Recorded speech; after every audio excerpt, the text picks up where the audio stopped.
Okay, so we're with Courtney today. She's had a fall where she's been painting her house and she's actually hit her head. So we're just going to do a neurological assessment as well as a musculoskeletal assessment. As far as I know, all her vitals are good and the scene is safe. Okay, Courtney, I'm just going to begin my assessment of you. I just need to ask you a few questions though. Do you remember what happened today? Yeah, I was painting the house and I went to reach up and slipped and fell off my chair. Okay. What did you land on? The deck, yeah. What about your body? What did you? My head's a little bit sore, really. I don't know, it was all kind of. Courtney, I'm just going to take a few precautions here. I'm just going to clear your C-spine first, alright? So I'm just going to run the fingers down the back of your spine. Is there any tenderness or pain when I do that? No? Okay, and can I get you to just like put your chin down to your chest, look up at the sky, and then ear to your shoulder, and the other side as well? Any tenderness when that happens? No. Alright, that's good. I'm happy that your C-spine's intact, so that's fine. I'm just going to have a quick feel around your head here. You just tell me if it's sore, and I'm just checking for any abnormalities or any lacerations. Is there any soreness when I do it over here? Just a little bit there. Okay, so just a bit of a sore forehead. Awesome.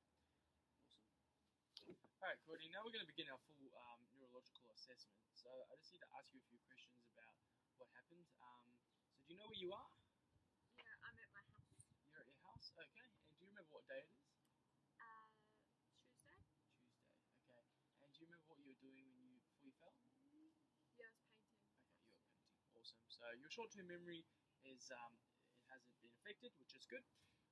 So what I need to do now, Courtney, is I need to check your cranial nerves just to make sure everything in your face is okay. So can you feel this? Yeah. And that? Feels the same? Here? And there? Yeah. Yep. And down here? And there? Yeah. Yep. Awesome. I'll just get you to clench your jaw as well. Thanks, Courtney. Any soreness inside the jaw? No. And any soreness or tenderness around the cheekbones? No. Alright, that's awesome. I'm going to get you to just do a couple of tests as well. Thanks, Courtney. I need you to follow my finger with your eyes, okay? Awesome.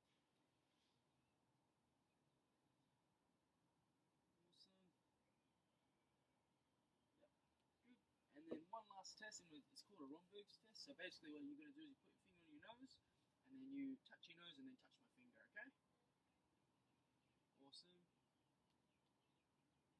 Well done. Alright, so we're just testing for coordination there. Everything seems to be intact, which is good. Alright, Courtney, last test as well. I just need you to grab my hands here, and then just squeeze them as much as you can. Yep. So we're just testing for equal strength, and I'll get you to do the same thing with your feet as well. If you could just push. Yep, good. So nice equal extension of the feet and good use of muscles. So there's nothing neurologically wrong with you at the moment, which is great. Okay. So we're going to start assessing for our musculoskeletal now. Alright, Courtney, when we're assessing your musculoskeletal or your spine here, there's just a few other tests I need to do. It's much the same. First one, I'm just going to get lean forward, and can you just tell me if you feel any pain or tenderness as I run my fingers down the back of your spine here? Anything? No? Alright, that's good. So we're just making sure that the thoracic, lumbar and cervical spines are clear when we do all these assessments. So Courtney, can you please just put your arms like this for me and sit up straight? And then I need you to rotate to the left and then rotate to the right as well. Is there any soreness when you do that? No, that's good. And can I get you to touch your toes for me, thanks, Courtney? Any pain when you do that? No. Awesome. Alright, I'm just going to check the integrity of the peripheral legs here just to make sure that they're the same sensation as well as temperature. So can you feel this, Courtney? Yep. Is that correct English? How about that? Yeah. Yep. Awesome. I'm going to check for a pedal pulse. Yep. So I can feel one there. And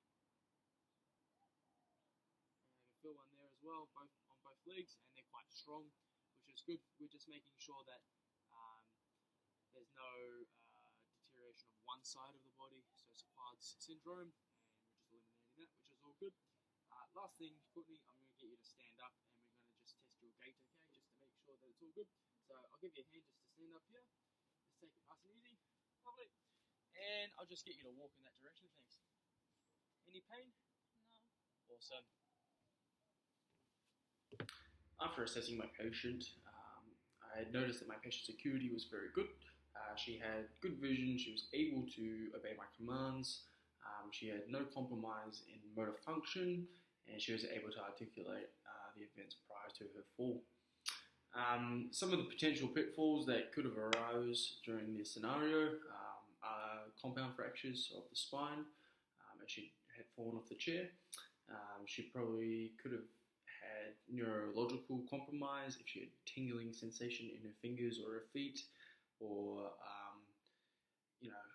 altered heat sensations in the limbs, or lack of pulses in her limbs, anything peripheral which is abnormal to the other limb that could have been a compromise of the neurological system.